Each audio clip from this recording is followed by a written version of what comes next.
ಚರಂತಿ ಮಠ ಅಕಸ್ಮಾತ್ ಅಷ್ಟು ಸ್ಟ್ರಾಂಗ್ ಆಗಿದ್ರೆ 2023 ಚುನಾವಣೆಯಲ್ಲಿ ಯಾಕೆ ಸೋಲ್ತಾ ಇದ್ರು? ಅವ್ರ ಮೇಲೆ 400 ಕೋಟಿ ರೂಪಾಯಿ ಅಕ್ರಮದ ಆರೋಪ ಇದೆ. ಆಮೇಲೆ BVS ಸಂಘ ಇದೆ ಅಲ್ವಾ, BVS ಸಂಘದಲ್ಲಿ ಬೇಕಾದಷ್ಟು ದುಡ್ಡನ್ನು ನುಂಗು ಹಾಕಿದ್ರು ಅಂತ ಆರೋಪ ಇದೆ. ಆಸ್ಪತ್ರೆ ಮತ್ತು ಮೆಡಿಕಲ್ ಕಾಲೇಜ್ ಇದೆ ಅಲ್ವಾ, ಅದನ್ನ ಇವರು ಸ್ವಂತ ಆಲ್ಮೋಸ್ಟ್ ಇವರೇ ಸ್ವಂತ ಮಾಡ್ಕೊಂಡ್ಬಿಟ್ಟಿದ್ದಾರೆ. ಅದ್ರ ಪಕ್ಕದಲ್ಲಿ ಅವರು ಮನೆ ಕಟ್ಟಿದ್ದಾರೆ, ಅರಮನೆ ಅಂತ ಮನೆ ಕಟ್ಟಿದ್ದಾರೆ. ಜನರಿಗೆ ಗೊತ್ತಾಗಲ್ವಾ? ಅದ್ರ ವಿರುದ್ಧವಾಗಿ, ಅವರ ಅನಿಸಿಕೆಗೆ ವಿರುದ್ಧವಾಗಿ ಅವ್ರನ್ನ ಕರೆದುಕೊಂಡು ಬಂದ್ಬಿಟ್ಟು ಓಟ್ ಬೀಳ್ತವೆ ಹಿಂದುತ್ವದ್ದು ಅಂತ ಹೇಳ್ಬಿಟ್ಟು ಯತ್ನಾಳ್ ಅವ್ರನ್ನ ಮುಂದೆ ಬಿಟ್ಟು ಪ್ರಚಾರ ಭಾಷಣ ಮಾಡಿದ್ರು. ಅವರು ಇಲ್ಲಿ ಬಂದ್ಬಿಟ್ಟು ಬರೀ ದ್ವೇಷ ಭಾಷಣ ಮಾಡಿದ್ರು. ಅಂದ್ರೆ ಒಟ್ಟಾರೆಯಾಗಿ ಕಾಂಗ್ರೆಸ್ ಪಕ್ಷ DK ಶಿವಕುಮಾರ್ ಅನ್ನೂ ಸೇರಿಸಿ ಎಲ್ಲರೂ ಸಹಿತ ಅಲ್ಲಿ ಚುನಾವಣೆಯಲ್ಲಿ ಕೆಲಸ ಮಾಡಿದ್ರಲ್ವಾ, ಬಂದು ಪ್ರಚಾರ ಮಾಡಿದ್ರಲ್ಲ, ಆ ರೀತಿಯಾಗಿ ಒಗ್ಗಟ್ಟಾಗಿ ಬಿಜೆಪಿಯವರೆಲ್ಲರೂ ಬಂದು ಕೆಲಸ ಮಾಡಲಿಲ್ಲ. 14 ಜನ ಮುಸ್ಲಿಂ ಕ್ಯಾಂಡಿಡೇಟ್ಸ್ಗಳು ನಿಲ್ಲಿಸಿದ್ರು. SDPI ಲಾಸ್ಟ್ ಟೈಮ್ ಬರೀ 1131 ಸೀಟ್, 1311 ಓಟ್ ಸಿಕ್ಕಿತ್ತು ಅವ್ರಿಗೆ SDPI. ಈ ಸರ್ತಿ ಅವ್ರಿಗೆ ಸಿಕ್ಕಿದ್ದೆಷ್ಟು? 18,000 ಚಿಲ್ಲರೆ.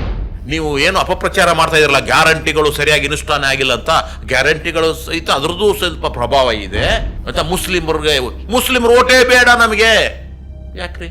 ಅವ್ರು ಈ ದೇಶದ ನಾಗರಿಕರಲ್ವಾ, ಅವರು ಭಾರತೀಯರಲ್ವಾ, ನಮ್ಮ ಎಕಾನಮಿಗೆ ಅವ್ರು ಕಾಂಟ್ರಿಬ್ಯೂಟ್ ಮಾಡೋದಿಲ್ವಾ? ಪ್ರಿಯ ವೀಕ್ಷಕರೇ, ಈ ಪಾಡ್ಕಾಸ್ಟ್ನ ಕೊನೆಯ ಭಾಗದಲ್ಲಿ ನಮ್ಮ ಕರ್ನಾಟಕದ 2 ಕ್ಷೇತ್ರಗಳ ಉಪಚುನಾವಣೆ ಬಗ್ಗೆ ಮಾತಾಡೋದಾದರೆ ದಾವಣಗೆರೆ ಮತ್ತು ಬಾಗಲಕೋಟೆ, ಅಲ್ಲಿ ಹಿರಿಯ ರಾಜಕಾರಣಿಗಳಾದ HY ಮೇಟಿ ಮತ್ತು ಶಾಮನೂರು ಶಿವಶಂಕರಪ್ಪ ಅವರ ಮರಣದಿಂದ ಈ 2 ಕ್ಷೇತ್ರಗಳು ತೆರವಾಗಿದ್ದು ತಮಗೆಲ್ಲ ಗೊತ್ತಿತ್ತು.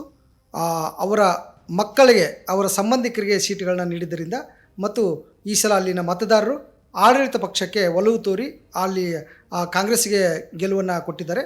ಆಗ BJP ಕೂಡ ಸಾಕಷ್ಟು ಪ್ರಯತ್ನವನ್ನು ಮಾಡ್ತು. ಅದರಲ್ಲೂ ದಾವಣಗೆರೆಯಲ್ಲಿ BJP ಗೆಲ್ಲಬಹುದು ಅನ್ನೋ ಒಂದು ಅಭಿಪ್ರಾಯ ಕೇಳಿ ಬಂದಿತ್ತು. ಯಾಕಂದರೆ ಅಲ್ಲಿ ಮುಸ್ಲಿಮರಿಗೆ ಟಿಕೆಟ್ ವಂಚಿತರಾಗಿದ್ದರಿಂದ ಅದು, ಮತ್ತು ಅಲ್ಲಿ SDPI ಪಕ್ಷದ ಅಭ್ಯರ್ಥಿ ಸ್ಪರ್ಧಿಸಿದ್ರಿಂದ ಓಟ್ಗಳು ಹೊಡಿತವೆ ಅನ್ನೋದರಿಂದ ಅಲ್ಲಿ BJP ಗೆಲ್ಲಬಹುದು ಅನ್ನೋ ಒಂದು ಅಭಿಪ್ರಾಯ ಕೇಳಿ ಬಂದಿತ್ತು. ಬಟ್ ಅಲ್ಲೂ ಕೂಡ ಕಾಂಗ್ರೆಸ್ ವಿಜಯವನ್ನು ಸಾಧಿಸಿದೆ. ಈ 2 ಕ್ಷೇತ್ರಗಳದ್ದು ಬಗ್ಗೆ ನಾವು ವಿಶ್ಲೇಷಣೆ ಮಾಡ್ತಾ ಹೋಗೋಣ. ನಮ್ಮ ಜೊತೆಗಿದ್ದಾರೆ ಶಶಿಕಾಂತ್ ಯಡಹಳ್ಳಿ, ರಾಜಕೀಯ ವಿಶ್ಲೇಷಕರು, ಬರಹಗಾರರು ಮತ್ತು ರಂಗಕರ್ಮಿಗಳು. ಸರ್, ನಾವು ಮೊದಲಿಗೆ ಬಾಗಲಕೋಟೆ ಹೋಗೋದಾದರೆ, ಬಾಗಲಕೋಟೆಯಲ್ಲಿ ವೀರಣ್ಣ ಚರಂತಿಮಠ ಭಾಳ ಸ್ಟ್ರಾಂಗ್ ಕ್ಯಾಂಡಿಡೇಟ್ ಮತ್ತು ಪ್ರಬಲ ಜಾತಿಯ ಅಭ್ಯರ್ಥಿ. ಅವರು ಸಾಕಷ್ಟು ಅಲ್ಲಿ ಬಸವೇಶ್ವರ ಸಂಸ್ಥೆ ಇಟ್ಕೊಂಡು ಅಭಿವೃದ್ಧಿ ಕೆಲಸಗಳನ್ನ ಕೂಡ ಮಾಡಿದ್ದಾರೆ. ಅವರು ಯಾಕೆ ಅಲ್ಲಿ ಮತ್ತು ಒಂದು ಈ ಚುನಾವಣೆಗಿಂತ ಮುಂಚೆ ಒಂದು ಗಮನಿಸಬೇಕಾದ್ರೆ, ಈ ಒಂದು ದರ್ಗಾದ ವಿಚಾರ ಇಟ್ಕೊಂಡು ಒಂದು ಜನರನ್ನ ಧಾರ್ಮಿಕವಾಗಿ ಕೆರಳಿಸುವ ಕೆಲಸ ಕೂಡ ಅವರು ಮಾಡಿದರು, ಅವ್ರ ಪಕ್ಷದವ್ರು ಮಾಡಿದ್ರು ಅನ್ನೋ ಆರೋಪ ಇತ್ತು. ಏನು ಹೇಳ್ತೀರಿ ಈ ಎಲ್ಲ ವಿಚಾರಗಳ ಬಗ್ಗೆ? ಚರಂತಿ ಮಠ ಅಕಸ್ಮಾತ್ ಅಷ್ಟು ಸ್ಟ್ರಾಂಗ್ ಆಗಿದ್ರೆ 2023 ಚುನಾವಣೆಯಲ್ಲಿ ಯಾಕೆ ಸೋಲ್ತಾ ಇದ್ರು? ಅಲ್ಲ, ಅದಕ್ಕೂ ಮೊದಲು ಗೆದ್ದಿದ್ರಲ್ಲ ಅವರು, ಮಾಜಿ ಶಾಸಕರು ಅವರು. ಅದಕ್ಕೆ 23ರಲ್ಲಿ ಗೆಲ್ಬಹುದಾಗಿತ್ತು ಸ್ಟ್ರಾಂಗ್ ಆಗಿದ್ರೆ. ಹೌದು, ಆಯ್ತಾ? ಅವಾಗೂ ಸೋತ್ರು. ಅಲ್ಲ, ಅವಾಗ ಕಾಂಗ್ರೆಸ್ ಅಲ್ಲೇ ಇತ್ತು, ಇವಾಗೂ ಸೋತ್ರು. ಅಲೆ ಪಲೆ ಅಂತಲ್ಲ ನಾನು ಹೇಳ್ತಾರೆ, ಅವ್ರು ನಿಜಕ್ಕೂ ಸ್ಟ್ರಾಂಗ್ ಆಗಿದ್ರೆ ಗೆಲ್ಲಬೇಕಾಗಿತ್ತು, ಗೆದ್ದಿಲ್ಲ. ಆಯ್ತಾ? ಆಮೇಲೆ ಚರಂತಿ ಮಠ ನಾನು ಪರ್ಸನಲ್ ಆಗಿ ಗೊತ್ತಿರ್ತಕ್ಕಂಥದ್ದು, ಯಾಕಂದ್ರೆ ನಾನು ಬಾಗಲಕೋಟೆ ಅವನು. ಸೊ ಅಲ್ಲಿ ಇರ್ತಕ್ಕಂಥದ್ದು ಏನು ಅಂತಂದ್ರೆ, ಅವರು ಜನರಿಗೆ ಈಸಿ ಆಕ್ಸೆಸ್ ಇಲ್ಲ. ಹೌದಾ? ಜನರ ಜೊತೆಗೆ ಸರಿಯಾದಂತ ಸಂಪರ್ಕ ಇಲ್ಲ ಅವ್ರಿಗೆ. ಇಲ್ಲ, ಗ್ರಾಮೀಣ ಭಾಗದಲ್ಲಿ ಅವ್ರು ಹೋಗೋದೇ ಇಲ್ಲ. ಆಯ್ತಾ? ಯಾರಾದ್ರೂ ಆಕಸ್ಮಿಕವಾಗಿ ಕೆಲಸ ಕೇಳ್ಕೊಂಡು ಬಂದ್ಬಿಟ್ರೆ ಉಡಾಫೆಯಾಗಿ ಮಾತಾಡೋದು. ಸೊ ಇಂಥವು ಇದಾವಲ್ಲ ಸರ್. ಒಂದು ಅವ್ರ ಬಗ್ಗೆ ಒಂದು ಕಾಮಿಡಿ ನಿಮಗೆ, ಅದು ಒಂದು ಅಲ್ಲಿ ನಾನು ಬಾಗಲಕೋಟೆ ಅವರಿಂದ ಏನು ಹರಿದಾಡುತ್ತೆ ಅಂದರೆ, ಅವರು ನಾವು ದೇಹದ ಇದನ್ನು ಮಾಡಬಾರ್ದು, ಏನದು ಬಾಡಿ ಶೇಮಿಂಗ್ ಮಾಡಬಾರ್ದು, ಅವ್ರು ತುಂಬ ಕೂಳ್ರಿದ್ದಾರೆ. ಆದರೆ ಅವ್ರು ಸಿಟ್ಟು ಬಂತಂದ್ರೆ ಅವ್ರು ಜಿಗದ್ ಕಪಾಳ ಹೊಡಿತಾರೆ ಅಂತ ಒಂದು ಈ ಥರದ ಮಾತು ಕೇಳಿ ಆ ಥರ ಇದೆ. ಒಂದು ಸ್ವಲ್ಪ ಅವ್ರು ಏನು ಮಾಡಿದ್ರು, ತಮ್ಮ ಭಾವನೆಗಳನ್ನ ನಿಯಂತ್ರಣದ ಇಟ್ಕೊಳ್ಳೋದಿಲ್ಲ, ಇದ್ದಕ್ಕಿದ್ದಾಗ ಅದನ್ನು ವ್ಯಕ್ತಪಡಿಸ್ತಕ್ಕಂಥದ್ದು. ಸೊ ಅದು ಜನರಿಗೆ ಗೊತ್ತಾಗುತ್ತೆ, ಅರೆ ನಮ್ಮ ಪ್ರತಿನಿಧಿ, ನಾವು ಓಟ್ ಹಾಕಿಸ್ತಕ್ಕಂಥ ಒಬ್ಬ ವ್ಯಕ್ತಿ ಈ ರೀತಿಯಾಗಿ ಅತ್ಯಂತ ಸಿಟುಕನಾಗಿದ್ದಾನಲ್ಲ, ಈ ರೀತಿಯಾಗಿ ನಾವು ಏನಾದ್ರೂ ಸಹಾಯ ಕೇಳಿದ್ರೆ ಏನನ್ನೋ ಬೈದು ಕಳಿಸ್ತಾನಲ್ವಾ, ಈ ರೀತಿಯಾಗಿ ಜನರಿಗೆ ಏನಾಗ್ಬಿಡುತ್ತೆ, ಬೇಸರ ಆಗೋಗ್ಬಿಡುತ್ತೆ. ಒಬ್ರಿಗೆ ಈ ತರ ಆದ್ರೆ ಅವರು ಸ್ಪ್ರೆಡ್ ಮಾಡ್ತಾ ಹೋಗ್ತಾರೆ. ಇದು ಅದಕ್ಕೆ ವೀರಣ್ಣ ಚರಂತಿ ಮಠ ಇದಾರಲ್ಲ, ಬಟ್ ಅವ್ರು ಬಹಳ ಅಭಿವೃದ್ಧಿ ಕೆಲಸ ಮಾಡಿದ್ದಾರೆ, ಪ್ರಾಮಾಣಿಕರು, ಸ್ವಚ್ಛ ಹಸ್ತರು ಅನ್ನೋದೊಂದು ಬಿಜೆಪಿ. ಅವ್ರ ಮೇಲೆ 400 ಕೋಟಿ ರೂಪಾಯಿ ಅಕ್ರಮದ ಆರೋಪ ಇದೆ. ಆಮೇಲೆ BVS ಸಂಘ ಇದೆ ಅಲ್ವಾ, BVS ಸಂಘದಲ್ಲಿ ಬೇಕಾದಷ್ಟು ದುಡ್ಡನ್ನು ನುಂಗು ಹಾಕಿದ್ರು ಅಂತ ಆರೋಪ ಇದೆ. ಅವರು ಅಲ್ಲಿ ಕುಮಾರೇಶ್ವರ ಅಂತ ಒಂದು ಮೆಡಿಕಲ್ ಇದನ್ನ ಮಾಡಿದ್ದಾರೆ, ಏನಾದ್ರು ಆಸ್ಪತ್ರೆ ಮತ್ತು ಮೆಡಿಕಲ್ ಕಾಲೇಜ್ ಇದೆ ಅಲ್ವಾ, ಅದನ್ನ ಆಲ್ಮೋಸ್ಟ್ ಇವರೇ ಸ್ವಂತ ಮಾಡ್ಕೊಂಡ್ಬಿಟ್ಟಿದ್ದಾರೆ. ಅದ್ರ ಪಕ್ಕದಲ್ಲಿ ಅವರು ಮನೆ ಕಟ್ಟಿದ್ದಾರೆ, ಅರಮನೆ ಅಂತ ಮನೆ ಕಟ್ಟಿದ್ದಾರೆ. ಜನರಿಗೆ ಗೊತ್ತಾಗಲ್ವಾ? ಅರೇ ನೀವೊಬ್ಬ ಜನಪ್ರತಿನಿಧಿ ಆಗೋಗ್ಬಿಟ್ಟು ನಾವಿಲ್ಲಿ ಬಡತನದಲ್ಲಿದ್ದೀವಿ, ಬಿಸಿಲಲ್ಲಿ ಉರಿ ಬಿಸಿಲಲ್ಲಿ ಸಾಯ್ತಾ ಇದ್ದೀವಿ, ನಮ್ಮ ರೈತರಿಗೆ ತಕ್ಕಂತ ಬೆಲೆ ಸಿಗ್ತಾ ಇಲ್ಲ, ಇಷ್ಟು ಸಮಸ್ಯೆ ಇರುವಾಗ ನೀನು ಮಾತ್ರ ಅರಮನೆಯನ್ನ ಬಂಗ್ಲೆ ಕಟ್ಕೊಂಡು ಇದೆಯಲ್ಲಪ್ಪ ಹೆಂಗೆ ಅಂತ ಪ್ರಶ್ನೆಗಳ ಕೇಳೋದಿಲ್ವಾ ಜನರು? ಕೇಳ್ತಾರೆ, ಕೇಳಬೇಕು ಸಹಿತ. ಸೊ ಇಂಥ ಸಂದರ್ಭದಲ್ಲಿ ಅವರನ್ನ ಈ ಸರ್ತಿ ಅವರು ನಿಜಕ್ಕೂ ಬೇಕಿರ್ಲಿಲ್ಲ, ಆದ್ರೂ ಅವರಿಗೆ ಕೊಟ್ರು. ಆದ್ರೆ ಅವ್ರು ಮಾಡಿದ ತಪ್ಪು ಒಂದು ಜಾತಿ ವರ್ಕ್ ಆಗುತ್ತೆ ಅನ್ನೋದಾದ್ರೆ ಅವರು ಪ್ರಬಲ ಜಾತಿಗೆ ಲಿಂಗಾಯತ ಸಮುದಾಯಕ್ಕೆ ಸೇರಿದವರು. ಅವರು ಮತ್ತೆ ಲಿಂಗಾಯತ ಕೈ ಹಿಡಿಬಹುದಿತ್ತಲ್ಲ ಅವ್ರನ್ನ. ಅವರು ಲಿಂಗಾಯತರಲ್ಲಿ ವೀರಶೈವ ಜಾತಿಗೆ ಸೇರಿದವರು. ಇದು ಬೇರೆ ಇದೆ, ಅರ್ಥ ಆಯ್ತವಾ? ಅಲ್ಲಿ ಲಿಂಗಾಯತರು ಏನ್ ಮಾಡ್ತಾರೆ ಅಂತಂದ್ರೆ ವೀರಶೈವರನ್ನ ಇತ್ತೀಚೆಗೆ ಒಂದ್ ಸ್ವಲ್ಪ ಸಮಸ್ಯೆ ಆಗಿರೋದ್ರಿಂದ ಅವ್ರು ಏನ್ ಮಾಡಿದ್ರು, ಒಂದ್ ಸ್ವಲ್ಪ ದೂರ ಸಾರಿದ್ರು. ಒಂದು ಎರಡನೇದ್ದು, ಇವರ ಯಾರು ಬಿಜೆಪಿಯಿಂದ ಒದ್ದು ಹೊರಗಡೆ ಹಾಕಿದಾರೋ, ಯಾರು ಬಿಜೆಪಿಗೆ ಮರ್ಯಾದೆ ಕೊಡ್ತಾ ಇಲ್ವೋ, ಅಲ್ಲಿರ್ತಕ್ಕಂಥ ರಾಜ್ಯಾಧ್ಯಕ್ಷರಿಗೆ ಮರ್ಯಾದೆ ಕೊಡಲ್ವೋ, ಯತ್ನಾಳ್ ಆಪ್ತ ಗೆಳೆಯರಿರ್ಲಿ, ಆದ್ರೆ ಇಲ್ಲಿ ಬಹಿರಂಗವಾಗಿ ಅವ್ರನ್ನ ಕರೆದುಕೊಂಡು ಬಂದು ಆಯ್ತಾ ಅಲ್ಲಿ ಪ್ರಚಾರ ಮಾಡಿದ್ರು ಹಿಂದುತ್ವದ ಪರವಾಗಿ. ಅದು ಅಸಹ್ಯ ಅನ್ಸಲ್ವ ಇದೆಲ್ಲ ಬಿಜೆಪಿ ಅವರಿಗೆ? ಅಲ್ಲ, ಬಿಜೆಪಿಯವರು ವಿರುದ್ಧವಾಗಿ, ಅದು ಬಿಜೆಪಿಯ ನೀವು ಅಧ್ಯಕ್ಷರಿದ್ದಾರೋ ಅದ್ರ ವಿರುದ್ಧವಾಗಿ, ಅವರ ಅನಿಸಿಕೆಗೆ ವಿರುದ್ಧವಾಗಿ ಅವ್ರನ್ನ ಕರೆದುಕೊಂಡು ಬಂದ್ಬಿಟ್ಟು ಓಟ್ ಬೀಳ್ತವೆ ಹಿಂದುತ್ವದ್ದು ಅಂತ ಹೇಳ್ಬಿಟ್ಟು ಯತ್ನಾಳ್ ಅವ್ರನ್ನ ಮುಂದೆ ಬಿಟ್ಟು ಪ್ರಚಾರ ಭಾಷಣ ಮಾಡಿದ್ರು. ಅವರು ಇಲ್ಲಿ ಬಂದ್ಬಿಟ್ಟು ಬರೀ ದ್ವೇಷ ಭಾಷಣ ಮಾಡಿದ್ರು. ಬಿಜೆಪಿ ವಿರುದ್ಧ ಅಲ್ಲ ಅಂತ ಒಳಗೊಳಗೆಲ್ಲ ಒಪ್ಪಿಗೆ ಇರುತ್ತೆ. ಇಲ್ಲ, ನಾನು ಹೇಳ್ತಾ ಇರೋದು ಯಾಕಂದ್ರೆ ಅವ್ರ ಬಾಯಿ ಸರಿ ಇಲ್ಲ, ತುಂಬಾ ಓಕೆ. ಕೆಟ್ಟದಾಗ ಮಾತಾಡ್ತಾರೆ. ಈ ವಿಚಾರದಲ್ಲಿ ಯಾಕೆ ಕ್ರಮ ತಗೋಬಾರ್ದಿತ್ತು ಅಂತ ಯಾರ ಮೇಲೆ ತಗೋಬೇಕು? ಚರಂತಿ ಇಲೆಕ್ಷನ್ ನಡೀತಾ ಇದೆ, ಅಲ್ಲ ಇಲೆಕ್ಷನ್ ನಡೆಯುವಾಗ ಆತರ ಕ್ರಮ ತೆಗೆದುಕೊಳ್ಳೋದು ಅದೇ ನೆಗೆಟಿವ್ ಆಗುತ್ತೆ. ಒಳಗೆ ಒಪ್ಪಂದ ಇದು ಹೊಂದಾಣಿಕೆ ಇರುತ್ತೆ ಅಂತ ಒಪ್ಪಿಗೆ ಇರುತ್ತೆ. ಒಟ್ಟಿ ಮೇಲೆ ಏನೋ ಮಾಡಿ, ಯಾಕಂದ್ರೆ ವಿಜೇಂದ್ರ ಅವ್ರಿಗೆ ಈ 2 ಸೀಟ್ಗಳನ್ನ ಗೆಲ್ಲಬೇಕಾಗಿತ್ತು, ಅವ್ರ ಅಧ್ಯಕ್ಷಗಿರಿ ಮುಂದುವರಿಬೇಕಾಗಿತ್ತು.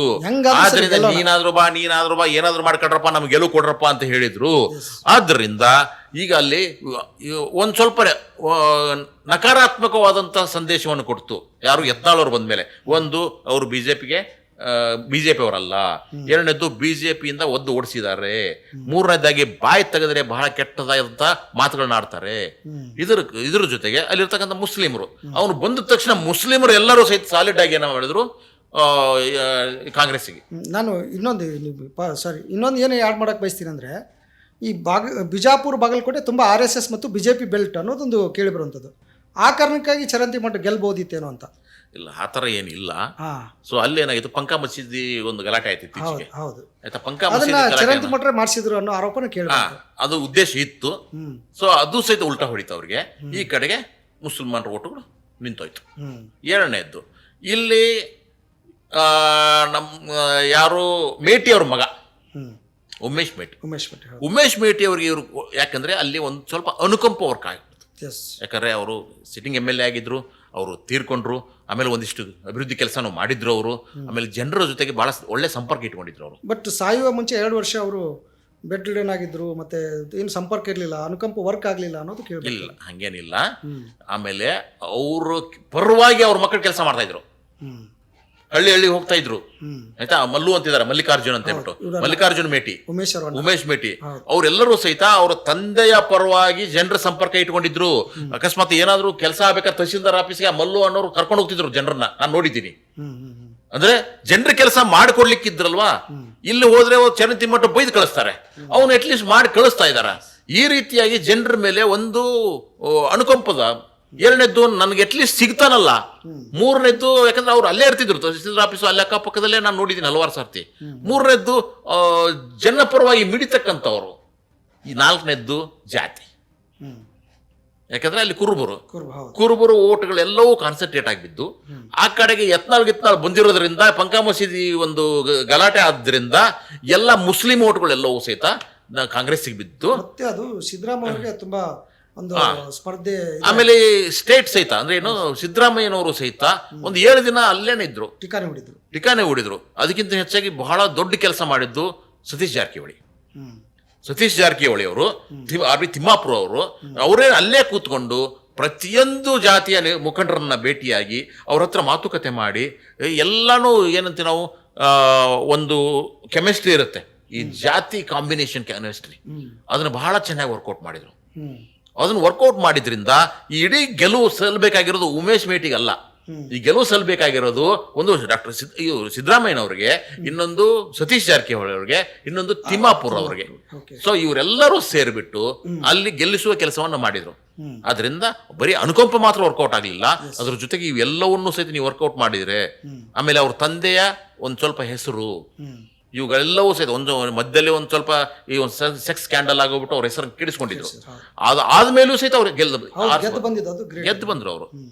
ಆದ್ದರಿಂದ ಬಟ್ ಇವರು ತಂದೆ ಹೆಸರನ್ನು ಉಳಿಸಿ ಬೆಳೆಸುವ ಕೆಲಸವನ್ನು ಉಮೇಶ್ ಅವ್ರು ಮಾಡ್ತಾರೆ. ಒಂಥರ ಮಾಡ್ತಾರಾ ಅನ್ನೋದೊಂದು ಪ್ರಶ್ನೆ. ಯಾಕಂದ್ರೆ ಅವ್ರು ತುಂಬ ಸಾಫ್ಟು, ಅವ್ರಿಗೆ ಈ ರಾಜಕೀಯ ಎಲ್ಲ ಮಟ್ಟುಗಳು ಹಿಡಿಯೋಕ್ಕಾಗುತ್ತಾ ಅಂತ ಅವ್ರಿಗೆ. ನಾನು ಹೇಳ್ತಾ ಮಾಡ್ತಾರೋ ಬಿಡ್ತಾರೋ ಗೊತ್ತಿಲ್ಲ. ಅವ್ರ ಹಿಂದೆ ಒಂದು ಕಾಂಗ್ರೆಸ್ ಪಕ್ಷ ಇದೆಯಲ್ವಾ, ಅನುದಾನ ಕೊಡ್ಬೇಕಾದ್ರೆ ಕಾಂಗ್ರೆಸ್ ಪಕ್ಷ ಕೊಡುತ್ತೆ. ಹೌದು. ಸೊ ಆದ್ದರಿಂದ ಮತ್ತು ಅವ್ರಿಗೆ ಒಂದು ಸ್ವಲ್ಪ ಅವ್ರಪ್ಪನ ಜೊತೆಗೆ ಓಡಾಡಿ ಒಂದು ಸ್ವಲ್ಪ ಅನುಭವ ಇದೆ.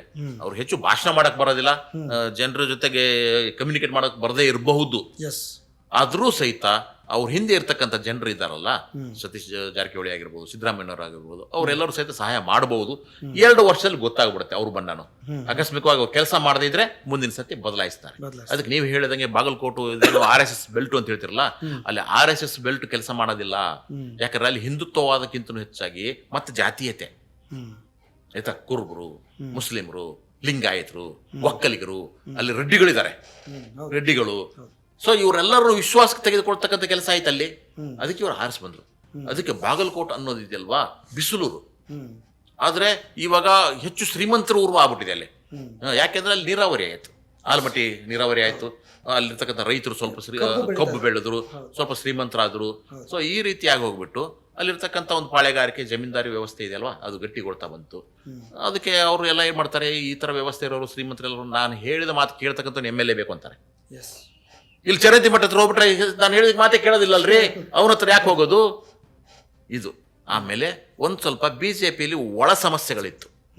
ಅದೇ ಯತ್ನಾಳ್ ಕರೆಸಿದ್ದೊಂದು, ಆಮೇಲೆ ಇವರು ವಿಜೇಂದ್ರಂದು ಸಮಸ್ಯೆ, ಆಮೇಲೆ ಅಶೋಕು ಸರಿಯಾಗಿ ಅಲ್ಲಿ ಕೆಲಸ ಮಾಡಲಿಲ್ಲ, ಹೋಗ್ಬಿಟ್ಟು ಓಟ್ ಕೇಳೋದಾಗ್ಲಿ ಇನ್ನೇನಾಗ್ಲಿ. ಅವನು CT ರವಿ ಅಂತವ್ರೆಲ್ಲ ನಾಪತ್ತೆ ಆಗೋಗ್ಬಿಟ್ರು. ಸುನಿಲ್ ಕುಮಾರ್ ಎಲ್ಲೋ ಹೊರಟೋಗ್ಬಿಟ್ರು.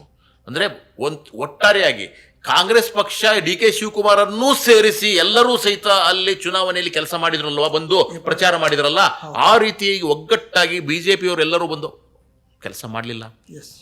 ಸೊ ಆದ್ದರಿಂದ ಚರಂತಿ ಮಠ ಅವರ ಸೋಲು ಮೊದಲೇ ಗೊತ್ತಿತ್ತು. ಈಗ ಬಹಳ ಒಂದೆರಡು ಅಲ್ಲ, ಹಿಂದೆ ಅವ್ರ ತಂದೆಯವರು ಚುನಾವಣೆ ನಿಂತಾಗ 5,000 ಮತಗಳಿಂದ ಆರಿಸಿ ಬಂದಿದ್ದರು. ಅಲ್ಲ, ಇವಾಗ 22,000 ಮತಗಳಿಂದ ಆರಿಸಿ ಬಂದಾರ. ಅವ್ರನ್ನ 4 ಪಟ್ಟು ಹೆಚ್ಚು ಮತಗಳನ್ನ ಅವ್ರ ಮಗ ತಗೊಂಡಿದ್ದಾನೆ ಇವಾಗ. ಅಂದ್ರೆ ಅವ್ರಕ್ಕಿಂತ ದೊಡ್ಡ ಮಾರ್ಜಿನ್ ಸಿಕ್ಕಿದೆ ಇವಾಗ. ಅದೇ ರೀತಿಯಾಗಿ ನಾವು ಇಲ್ಲಿ ದಾವಣಗೆರೆ ಬರೋಣ ಇವಾಗ, ಆಯ್ತಾ. ಯಾಕಂದ್ರೆ ಅಲ್ಲಿ ಬೇಕಾಗಿತ್ತು, ಅಲ್ಲಿ ಗೆಲ್ಲಬೇಕಾಗಿತ್ತು. ಆಮೇಲೆ ಇಲ್ಲಿ ಬಂದ್ರೆ ಇಲ್ಲಿ ಒಂದ್ ಸ್ವಲ್ಪ ಬಹಳ ಒಳ ಸಮಸ್ಯೆಗಳಿತ್ತು ದಾವಣಗೆರೆಯಲ್ಲಿ. ಮುಸ್ಲಿಂ ಅಲ್ಲ, ಒಂದು ಕುಟುಂಬ ರಾಜಕಾರಣ. ಕುಟುಂಬ ರಾಜಕಾರಣದಲ್ಲಿ ಶಾಮನೂರವರ ಕುಟುಂಬವೇ ಆಗಬೇಕು. ಶಾಮನೂರವರು ಸಹಿತ ಸಚಿವರಾಗಿರ್ಬೇಕು, ಅವ್ರ ಮಗನೂ ಸಚಿವ ಆಗಿರ್ಬೇಕು, ಮಲ್ಲಿಕಾರ್ಜುನ್ ಅವರು, ಅವ್ರ ಸೊಸೆ MP ಆಗಿರ್ಬೇಕು, ಇವಾಗ ಮೊಮ್ಮಗ ಅವ್ರ ಕುಡಿ ಅವರು ಸಹಿತ MLA ಆಗಬೇಕು. ಇದು ಒಂದಿಷ್ಟು ಅಸಮಾಧಾನ ಇತ್ತು ಅಲ್ಲಿ.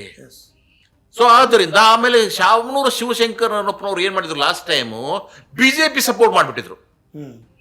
ಶಿವಮೊಗ್ಗದಲ್ಲಿ ಯಡಿಯೂರಪ್ಪ ಅವ್ರ ಮಗ ಇದ್ರಲ್ಲ, ಅವ್ರಿಗೆ ಓಟ್ ಹಾಕ್ರಿ ಅಂತ ಹೇಳ್ಬಿಟ್ಟಿದ್ರು ಲಾಸ್ಟ್ ಟೈಮು. ಆದ್ದರಿಂದ ಅದೊಂದು ಸ್ವಲ್ಪ ಅಸಮಾಧಾನ ಇತ್ತು. ಆಮೇಲೆ ಒಂದು ಪ್ರಾಮಿಸ್ ಮಾಡಿದ್ರು ಅವರು, ಕಳೆದ ಸಾರ್ತಿ ಚುನಾವಣೆಯಲ್ಲಿ ಏನು ಮುಸ್ಲಿಮರಿಗೆ ಮುಂದಿನ ಸಾರ್ತಿ ಇದೆ ಅಲ್ರಿ, ನಿಮಗೆ ಸೀಟ್ ಕೊಡ್ತೀವಿ ಬಿಡ್ರಿ, ಕೊಡ್ತೀವಿ ಅಂತ ಹೇಳಿದ್ರು. ಅದಕ್ಕೆ ಅವರು ಒಂದು ಆಸೆ ಭಾವನೆಯನ್ನು ಇಟ್ಕೊಂಡಿದ್ರು. ಯಾಕೆಂದ್ರೆ ಅತಿ ಹೆಚ್ಚು 70,000 75,000 ಮತಗಳು ಅಲ್ಲಿ ಮುಸ್ಲಿಮರದ್ದು ಇದ್ದಾವೆ. ಆದ್ದರಿಂದ ಮಾಡಬೇಕು ಅಂತ ಹೇಳ್ಬಿಟ್ಟು. ಸೊ ಇದೆಲ್ಲವನ್ನು ನೋಡಿದಾಗ ಆಯಿತು ಅಂತ ಹೇಳ್ಬಿಟ್ಟು ಇವರು ಒಬ್ಬ ಮುಸ್ಲಿಂ ಕ್ಯಾಂಡಿಡೇಟ್ ಮುಂದೆ ಬಂದು ನಾಮಿನೇಷನ್ ಸಲ್ಲಿಸಿದ್ರು. ಪೈಲ್ವಾನ್ ಅಂತ ಅವ್ರ ಹೆಸರು. ಅವನು ಸಲ್ಲಿಸಿದ್ದು ಗೊತ್ತಾದ ತಕ್ಷಣ ಇವರು ಓಡೋಗ್ಬಿಟ್ಟು ಸಮರ್ಥನ ಕರ್ಕೊಂಡು ಹೋಗ್ಬಿಟ್ಟು B ಫಾರ್ಮು ಸಿಕ್ಕಿರ್ಲಿಲ್ಲ ಇನ್ನು, ಇವರು ಹೋಗ್ಬಿಟ್ಟು ಇವರು ನಾಮಿನೇಷನ್ ಸಲ್ಲಿಸಿದ್ರು. ಅಲ್ಲಿ ವಾದ ವಿವಾದ ನಡೀತು, ಯಾರಿಗೆ ಕೊಡಬೇಕು ಅಂತ ಹೇಳ್ಬಿಟ್ಟು. ಆದರೆ ಇಲ್ಲಿರ್ತಕ್ಕಂಥವ್ರು ಆಕಸ್ಮಿಕವಾಗಿ ಇವ್ರು ಏನಾದರೂ ಸಮರ್ಥನೆಗೆ ಸೀಟನ್ನು ಕೊಡದೇ ಇದ್ದಿದ್ರೆ ಈ ಮಲ್ಲಿಕಾರ್ಜುನ ಅವ್ರ ಪ್ರಭಾ ಮಲ್ಲಿಕಾರ್ಜುನ ಇವರು ಎಲ್ಲರೂ ಸಹಿತ ಬಿಜೆಪಿ ಹೋಗ್ತಿದ್ರು. Okay okay. ಅಂದ್ರೆ ಇಡೀ ದಾವಣಗೆರೆಯಲ್ಲಿ ಕಾಂಗ್ರೆಸ್ ನಿರ್ನಾಮ ಆಗೋಗ್ಬಿಡ್ತಿತ್ತು. ಮತ್ತು ಅವರು ದುಡ್ಡು ಇರ್ತಕ್ಕಂಥವ್ರು ಖರ್ಚು ಮಾಡೋದಕ್ಕೆ ಒಂದು ಸೀಟ್ಗೋಸ್ಕರ ಕೊಡದೇ ಇದ್ರೆ ಪಕ್ಷ ತರೋದು ಹೋಗ್ಬಿಡೋದು. 100% ಹೋಗ್ತಿದ್ರು. ಅದನ್ನ ಧಮಕಿನೂ ಹಾಕಿದ್ರಂತೆ. ಅದು ಹೆದರಿಕೆ ಹಾಕಿದ್ರು. ಸೊ ಈ ರೀತಿ ಆಗೋಗ್ಬಿಟ್ಟು ಅನಿವಾರ್ಯ ಕಾರಣಕ್ಕೆ ಇರ್ಲಿ ಬಿಡಪ್ಪ ಅಂತ ಇವರು ಕಾಂಗ್ರೆಸ್ನವರು, ಅದು ಸ್ಪೆಷಲ್ ಡಿ ಕೆ ಶಿವಕುಮಾರ್ ಸ್ವಲ್ಪ ಇಂಟ್ರೆಸ್ಟ್ ತೋರಿಸಿದ್ರು. ಇದು ಡಿ ಕೆ ಶಿವಕುಮಾರ್ ಒಂದು ಸ್ವಲ್ಪ ಬೆಂಬಲಿಸಿದ್ರು. ಬಾಗಲಕೋಟೆಯಲ್ಲಿ ಸಿದ್ದರಾಮಯ್ಯ ಅವ್ರ ಕ್ಯಾಂಡಿಡೇಟ್ ಅದು, ಅದಕ್ಕೋಸ್ಕರ ಹೆಚ್ಚು ಹೆಚ್ಚು ಬಾಗಲಕೋಟೆಗೆ ಹೋಗ್ತಿದ್ರು ಅವರು ಪ್ರಚಾರ ಮಾಡೋದಕ್ಕೆ. ಸೊ ಇಲ್ಲಿಯೂ ಸಹಿತ ಹಂಗೆ ಆಗೋಗ್ಬಿಡ್ತು. ಇಲ್ಲೇನಾಗ್ಬಿಡ್ತು, ಮುಸ್ಲಿಂ ಮತ್ತು ಶಾಮನೂರ ಕುಟುಂಬ ಇವೆರಡೂ ಎದುರ ಬದ್ರ ಆಗೋಗ್ಬಿಟ್ಟು ಶಾಮನೂರ್ ಅವ್ರ ಕುಟುಂಬಕ್ಕೆ ವಿರುದ್ಧವಾಗಿ ಕ್ಯಾಂಪೇನ್ ಮಾಡೋದಕ್ಕೆ ಕಾಂಗ್ರೆಸ್ನ ಮುಸ್ಲಿಂ ಲೀಡರ್ಗಳು ಜಬ್ಬರ್ ಅವರಾಗಿರ್ಬೋದು ಇವರೆಲ್ಲರೂ ಸಹಿತ ಪ್ರಯತ್ನ ಮಾಡಿದರು. 14 ಜನ ಮುಸ್ಲಿಂ ಕ್ಯಾಂಡಿಡೇಟ್ಸ್ಗಳು ನಿಲ್ಲಿಸಿದ್ರು. SDPI ಲಾಸ್ಟ್ ಟೈಮ್ ಬರೀ 1131 ಸೀಟ್ 1311 ಓಟ್ ಸಿಕ್ಕಿತ್ತು ಅವ್ರಿಗೆ SDPI. ಈ ಸರ್ತಿ ಅವ್ರಿಗೆ ಸಿಕ್ಕಿದ್ದೆಷ್ಟು 18,000 ಚಿಲ್ಲರೆ. ಅವ್ರಿಗೆ 18,000 ಚಿಲ್ಲರೆ, ಇನ್ನು 13 ಜನ ಇದ್ರಲ್ಲ ಅವ್ರು ಒಂದು 500,000 ತಗೊಂಡಿದ್ರು ಅಂತ ತಿಳ್ಕೊಳ್ಳಿ, ಅದಾಗತ್ತಲ್ವಾ. ಸೊ ಆದ್ದರಿಂದ ಇವಾಗ ಆಗಿರೋದೆಷ್ಟು 6,000 ಚಿಲ್ಲರೆ ಲೀಡಿಂಗ್ ಅಲ್ಲಿ ಸಮರ್ಥ ಆಯ್ಕೆ ಮಾಡ್ಕೊಂಡು ಬಂದಿದ್ದಾರೆ. ಆಕಸ್ಮಿಕವಾಗಿ ಅವರೆಲ್ಲರೂ ಸಹಿತ ಸೇರಿದ್ರೆ ಕನಿಷ್ಠ ಅಂದ್ರೆ ಒಂದು 25,000 ಲೀಡಿಂಗ್ ಅಲ್ಲಿ ಬರಬಹುದಾಗಿತ್ತು. ಆದ್ದರಿಂದ ತುಂಬಾ ಬೆವರು ಹರಿಸಿದ್ರು, ಒಂದಿಷ್ಟು ದುಡ್ಡು ಕಾಸು ಖರ್ಚು ಮಾಡಿದ್ರು, ಹರಸಾಹಸ ಪಟ್ಟರು. ಇಷ್ಟೊಂದು ಎದುರಿಸೋ ಬಿಡೋ ಅಗತ್ಯ ಇರಲಿಲ್ಲ. ಆದರೂ ಕೊನೆಗೂ ಸಹಿತ ಅವ್ರ ಮೇಲೆ ಒಂದು ಕಳಂಕ, ಕುಟುಂಬ ರಾಜಕಾರಣದ ಕಳಂಕ ಕಳಂಕ, ಶಾಮನೂರು ಶಿವಶಂಕರಪ್ಪು ಕಳಂಕ ಆಯ್ತು. ಆದ್ರೆ ಇವಾಗಿನ ಚುನಾವಣೆ ಸರಿ, ಆಕಸ್ಮಿಕವಾಗಿ ಈಗಾಗಲೇ ಹಲವಾರು ಜನರು ತಲೆದಂಡ ಆಗಿದೆ. ಅಲ್ಲಿ ಮುಸ್ಲಿಂ ನಾಯಕರನ್ನ ಸಸ್ಪೆಂಡ್ ಮಾಡಿದ್ದಾರೆ. ಇದೇ ಏನಾದ್ರು ಮುಸ್ಲಿಮರು ಅವರು ಧರ್ಮಗುರುಗಳು ಇದನ್ನ ಸಿಎಡ್ ಇಟ್ಕೊಂಡ್ರೆ ಮುಂದಿನ ಚುನಾವಣೆ ಬರ್ತಾರೆ 2029 ಪ್ರೆಸ್ ಮೀಟ್ ಎಲ್ಲ ಮಾಡಿದ್ದಾರೆ ಅವರು. ಆ ಚುನಾವಣೆಯಲ್ಲಿ ಇಡೀ ಕರ್ನಾಟಕದಲ್ಲೇ ಮುಸ್ಲಿಂನವರು ಹಿಂದೆ ಸೇರೋ ಚಾನ್ಸಸ್ ಇದೆ, ಕಾಂಗ್ರೆಸ್ ಕಳ್ಕೊಳ್ಳೋ ಚಾನ್ಸಸ್ ಇದೆ. ಸೊ ಅದನ್ನು ದೂರದೃಷ್ಟಿಯಿಂದ ನೋಡ್ಬೇಕಾಗಿತ್ತು. ಅವ್ರು ಈ ರೀತಿಯಾಗಿ ನೋಡಿದ್ದಾರೆ. ಮತ್ತೆ ಹೆಂಗೆ ಪ್ಯಾಚ್ ವರ್ಕ್ ಮಾಡ್ತಾರೋ ಏನ್ ಮಾಡ್ತಾರೋ ಗೊತ್ತಿಲ್ಲ ನಮಗೆ. ಒಟ್ಟಾರೆಯಾಗಿ ನಮ್ಮ ದಾವಣಗೆರೆ ಮತಕ್ಷೇತ್ರದಲ್ಲಿ ಸಹಿತ ಕಾಂಗ್ರೆಸ್ಸು ಮತ್ತೆ ಬಂದಿದೆ. ಇವಾಗ ಇಲ್ಲಿವರೆಗೂ ಸಹಿತ ಬಿಜೆಪಿಯವರು ಒಂದು ಮಾತು ಹೇಳ್ತಾ ಇದ್ರು. ಬಿಜೆಪಿಯವರು ಕಾಂಗ್ರೆಸ್ಸು ಅನ್ನೋದು ಜನ ಬೆಂಬಲವನ್ನು ಕಳ್ಕೊಂಡ್ಬಿಟ್ಟಿದೆ, ಇವಾಗ ಈ ಕ್ಷಣಕ್ಕೆ ಈ ಚುನಾವಣೆ ಘೋಷಣೆ ಆದ್ರೆ ನಾವು ಅತಿ ಬಹುಮತದಿಂದ ಆರಿಸಿ ಬರ್ತೀವಿ. ಅವರು ಬರೀ ಗ್ಯಾರಂಟಿಗಳನ್ನು ತಂದಿಲ್ಲ, ಅಭಿವೃದ್ಧಿ ಮಾಡಿಲ್ಲ ಅಂತ ಬರೀ ಕುರ್ಚಿ ಕದನ, ಹಾಗೆ ಹೀಗೆ ಡಿಸೆಂಬರ್ ಕ್ರಾಂತಿ, ನವೆಂಬರ್ ಕ್ರಾಂತಿ, ಅಕ್ಟೋಬರ್ ಕ್ರಾಂತಿ, ಬರೀ ಇದೇ ತರನ ಮಾಡ್ತಾ. ಮೂಡ ನೋಡ್ಕೊಳ್ರಿ, ವಾಲ್ಮೀಕಿ ನೋಡ್ಕೊಳ್ರಿ, ಬರೀ ಇದನ್ನೇ ಮಾಡಿದ್ರು. ಯಾವುದನ್ನು ತಾರ್ಕಿಕ ಹಂತಕ್ಕೆ ಬಿಜೆಪಿ ಅವರು ತೆಗೆದುಕೊಂಡು ಹೋಗ್ಲೇ ಇಲ್ಲ. ಸೊ ಇಂಥ ಸಂದರ್ಭದಲ್ಲಿ ಈ ಕಾಂಗ್ರೆಸ್ ಪಕ್ಷಕ್ಕೆ ಒಂದು ಅವಕಾಶ ಬೇಕಾಗಿತ್ತು. ನಾವು ಇನ್ನೂ ಸಹಿತ ಕ್ರಿಯಾಶೀಲವಾಗಿದ್ದೇವೆ, ಇನ್ನೂ ಜನರ ಮನಸ್ಸಲ್ಲಿ ಇದ್ದೇವೆ ಅಂತ. ಯಾಕಂದ್ರೆ ಇದ್ರ ಹಿಂದ್ಗಡೆಗೂ ಸಹಿತ ಬೈ ಎಲೆಕ್ಷನ್ ಆದಂಥ ಸಂದರ್ಭದಲ್ಲಿ ಒಬ್ಬ CM ಆಗಿರ್ತಕ್ಕಂಥವ್ರ ಮಗನನ್ನು ಸೋಲಿಸಿದ್ರು ಇವರು, ಬೊಮ್ಮಾಯಿ ಅವ್ರ ಮಗನ. ಆಯ್ತಲ್ವಾ. ಇನ್ನೊಂದು ಕಡೆಗೂ ಸಹಿತ ಅವರೇ ಗೆದ್ರು. ಯಾರು? ಕಾಂಗ್ರೆಸ್ನವರೇ ಗೆದ್ರು. ಆವಾಗ ಇವ್ರು ಏನ್ ಮಾಡಿದ್ರು, ಅವೆರಡು ಸೀಟ್ ತೊಗೊಂಡಿದಾರ್ರಿ, ಇನ್ಮೇಲೆ ತಗೊಳಕ್ ಹೇಳ್ರಿ. ಇವಾಗ ಏನ್ ಹೇಳ್ತಾರೆ ಅಂತಂದ್ರೆ, ಇಲ್ಲ ಹಣಬಲ, ಜನಬಲ, ಏನು ಆಳುವ ಪಕ್ಷ ಅಂತ ಜನ ಓಟ್ ಕೊಟ್ಟವ್ರೆ ಅಂತ ನೆಪಗಳನ್ನು ಇವತ್ತು ಆರ್ ಅಶೋಕ್ ಅವ್ರು ಹೇಳ್ತಾ ಇದ್ದಾರೆ. ಇವತ್ತು ಸಂಭ್ರಮ ಎಲ್ಲಿ? ಬಿಜೆಪಿ ಆಫೀಸ್ ಮುಂದ್ಗಡೆಗೆ. ಏನು ಸಂಭ್ರಮ? ಚುರುಮರಿ ಹಂಚೋದು. ಯಾಕಂದ್ರೆ ಚುರುಮರಿ ಅವರು ತಿಂತಿದ್ರಲ್ವಾ ಇದರಲ್ಲಿ, ವೆಸ್ಟ್ ಬೆಂಗಾಲ್ ಅಲ್ಲಿ, ಯಾರು ಪ್ರೈಮ್ ಮಿನಿಸ್ಟರ್. ಆದ್ರಿಂದ ಅದನ್ನ ಹಂಚಿ ಸಂಭ್ರಮ ಪಡ್ತಾ ಇದ್ದಾರೆ ಇವರೆಲ್ಲರೂ ಸಹಿತ. ನಾನು ಹೇಳ್ತಾ ಇರೋದು, ಸಂಭ್ರಮ ಆಮೇಲೆ ಬಡ್ರಪ್ಪ, ಶೋಕಾಚರಣೆ ಮಾಡಿ. ನೀವು ಇಲ್ಲಿ ರಾಜ್ಯದಲ್ಲಿ, ಕರ್ನಾಟಕದಲ್ಲಿ ನೀವು ಸೋತಿದ್ದೀರಿ, ಆಯ್ತಾ, ಫ್ಲಾಪ್ ಆಗಿದ್ದೀರಿ ನೀವು. ಜನ ನಿಮ್ಮನ್ನು ತಿರಸ್ಕಾರ ಮಾಡಿದ್ದಾರೆ. ಅದಕ್ಕೆ ನಿಜವಾಗಿ ಶೋಕಾಚರಣೆ ಮಾಡಬೇಕಾಗಿರುವಂತದ್ದು. ಅದು ಬಿಟ್ಬಿಟ್ಟು ಸಂಭ್ರಮ ಆಚರಿಸ್ತಿರಲ್ರಿ. ಅದು ದೂರದಲ್ಲಿರ್ತಕ್ಕಂಥ ವೆಸ್ಟ್ ಬೆಂಗಾಳದ್ದು ಇಲೆಕ್ಷನ್ಗೋಸ್ಕರ ಯಾಕ್ರಿ ನೀವು ಸಂಭ್ರಮಾಚರಣೆ ಮಾಡ್ತಿದ್ದೀರಿ? ಒಬ್ರಿಗಾದ್ರೂ ಶೋಕಾಚರಣೆ ಮಾಡೋಕೆ ಇದೆಯಾ? ನಾವು ಸೋತಿದ್ದೀವಿ ಅನ್ನೋ ಭಾವನೆ ಇದೆ ಇವರಿಗೆ? ಏನಿಲ್ವಲ್ಲ. ಸುಮ್ಮನೆ ನೆಪಗಳನ್ನ ಹೇಳ್ಬಿಡೋದು. ಎಲ್ಲರೂ ಇಡೀ ಕ್ಯಾಬಿನೆಟ್ ಅಲ್ಲೇ ಇತ್ತು. ಎಲ್ಲಿ? ಬಾಗಲಕೋಟೆ ಮತ್ತು ದಾವಣಗೆರೆಯಲ್ಲಿ ಇತ್ತು. ಹಾಗಾದ್ರೆ ಪಶ್ಚಿಮ ಬಂಗಾಳದಲ್ಲಿ ಇರ್ತಕ್ಕಂಥದ್ದೇನ್ರಿ? ಪ್ರೈಮ್ ಮಿನಿಸ್ಟರ್ ಅಲ್ಲೇ, ಗೃಹ ಮಂತ್ರಿನೂ ಅಲ್ಲೇ, ಎಲ್ಲ 19 ರಾಜ್ಯಗಳ ಮುಖ್ಯಮಂತ್ರಿಗಳು ಅಲ್ಲೇ ಇದ್ರಲ್ಲ ಕ್ಯಾಂಪೇನ್ ಮಾಡೋದಕ್ಕೆ. ಅಂದ್ರೆ ನೀವು ಮಾಡಿದ್ರೆ ನಡೆಯುತ್ತೆ, ಬೇರೆಯವ್ರು ಮಾಡಬಾರ್ದಾ? ಸೊ ಸಿದ್ದರಾಮಯ್ಯನವರು ಹೋಗ್ಬಿಟ್ಟು ಅಲ್ಲಿ ಪ್ರಚಾರ ಮಾಡಬಾರ್ದು, ಅವ್ರ ಕ್ಯಾಬಿನೆಟ್ನವ್ರು ಮಾಡಬಾರ್ದು, ಆದ್ರೆ ಇವ್ರು ಮಾತ್ರ ಹೋಗ್ಬಿಟ್ಟು ಮಾಡಿ ಅಲ್ಲಿಗೆ ಗೆಲ್ಲಕ್ಕೆ ಸಾಧ್ಯ ಆಗತ್ತಂತಂದ್ರೆ ಹೆಂಗೆ? ಆದ್ದರಿಂದ ಮೊದಲನೇದಾಗಿ ಇವಾಗಾದರೂ ಒಪ್ಕೊಳ್ಳಿ, ಇವತ್ತು ಸಹಿತ ಸಿದ್ದರಾಮಯ್ಯನವರು ಅಥವಾ ಕಾಂಗ್ರೆಸ್ಸಿನ ವರ್ಚಸ್ಸು ಉಳಿದಿದೆ. ನೀವು ಏನು ಅಪಪ್ರಚಾರ ಮಾಡ್ತಾ ಇದ್ರಲ್ಲ, ಗ್ಯಾರಂಟಿಗಳು ಸರಿಯಾಗಿ ಅನುಷ್ಠಾನ ಆಗಿಲ್ಲ ಅಂತ, ಗ್ಯಾರಂಟಿಗಳು ಸಹಿತ ಅದರದ್ದು ಸ್ವಲ್ಪ ಪ್ರಭಾವ ಇದೆ. ಸೊ ಅದರ ಜೊತೆಗೂ ಸಹಿತ ಇನ್ನೂ ಹೋಪ್ ಕಳ್ಕೊಂಡಿಲ್ಲ ಜನ. ಇನ್ನು 3 ವರ್ಷ ಮುಗಿದೋಗಿದೆ, ಇನ್ನು 2 ವರ್ಷ ಇದೆ. ಅವತ್ತಾ ಅವ್ರ ಕುರ್ಚಿ ಕದನಾಗಿದ್ದನ್ನ ಎಲ್ಲ ಬಿಟ್ಬಿಟ್ಟು ಬಿಸಾಕ್ಬಿಟ್ಟು ಜನ ಏನು ಮಾಡ್ತಾ ಇದ್ದಾರೆ, ಇರ್ಲಪ್ಪ ಸಾಧ್ಯ ಆದಷ್ಟು ನಮಗೇನೋ ಸಹಾಯ ಮಾಡೋಕ್ಕೆ ಸಾಧ್ಯತೆಗಳಿದ್ದಾವೆ ಇಲ್ಲಿವರೆಗೂ.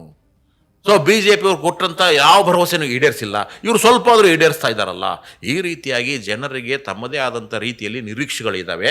ನಿರೀಕ್ಷೆಗೆ ಸ್ವಲ್ಪ ಇವರು ಸ್ಪಂದನೆ ಏನಾದರೂ ಮಾಡ್ತಾರಲ್ಲ, ಆ ಭಾವನೆಗಳಿರೋದ್ರಿಂದ ಈ ಸದ್ಯಕ್ಕೆ ತುಂಬ ದೊಡ್ಡ ಹಿನ್ನಡೆ BJPಗೆ ಆಯಿತು ಕರ್ನಾಟಕದಲ್ಲಿ, ದೊಡ್ಡ ಹಿನ್ನಡೆ. ಅದರ ತಲೆದಂಡ ವಿಜೇಂದ್ರದವರು ಆದರೂ ಆಗಬಹುದು, ಯಾಕಂದ್ರೆ ಇವರು ಅಸಮರ್ಥ ಆಗಿದ್ದಾರೆ. ವಿಜೇಂದ್ರ ಬಂದ ಮೇಲೆ ಯಾವ ಚುನಾವಣೆಯನ್ನು ಗೆದ್ದಿಲ್ಲ ಇವರು, ಎಲ್ಲ ಕಡೆ ಸೋತಿದ್ದೀರಿ, ಉಪಚುನಾವಣೆಗಳನ್ನ ಸೋತಿದ್ದೀರಿ, ಮುಖ್ಯ ಚುನಾವಣೆಗಳನ್ನ ಸೋತಿದ್ದೀರಿ ಅಂತ ಹೇಳಿಬಿಟ್ಟು ಅವ್ರನ್ನ ಬದಲಾಯಿಸಬಹುದಾದಂಥ ಚಾನ್ಸಸ್ಗಳು ಇದ್ದಾವೆ. ಅವ್ರನ್ನ ಯಾರು ವಿರೋಧಿಸ್ತಾ ಇದ್ದಾರಲ್ಲ ಅವರೆಲ್ಲರೂ ಸಹಿತ ಇವಾಗ ಒತ್ತಡ ತರ್ತಾರೆ ಹೈಕಮಾಂಡ್ನಲ್ಲಿ, ನೋಡಿ ಬದಲಾಯಿಸಿ, ನೀವು ಬದಲಾಯಿಸಿ ಅಂತ ಹೇಳ್ಬಿಟ್ಟು. ಸೊ ಆದ್ದರಿಂದ ವಿರೋಧ ಪಕ್ಷದ ನಾಯಕರಾಗಿ ಆರ್ ಅಶೋಕ್ನವರು ಸಹಿತ ಫೇಲ್ ಆಗಿದ್ದಾರೆ. ಆಯ್ತಾ, ರಾಜ್ಯಾಧ್ಯಕ್ಷ BJP ರಾಜ್ಯಾಧ್ಯಕ್ಷರಾಗಿ ವಿಜೇಂದ್ರ ಅವರು ಫೇಲ್ ಆಗಿದ್ದಾರೆ.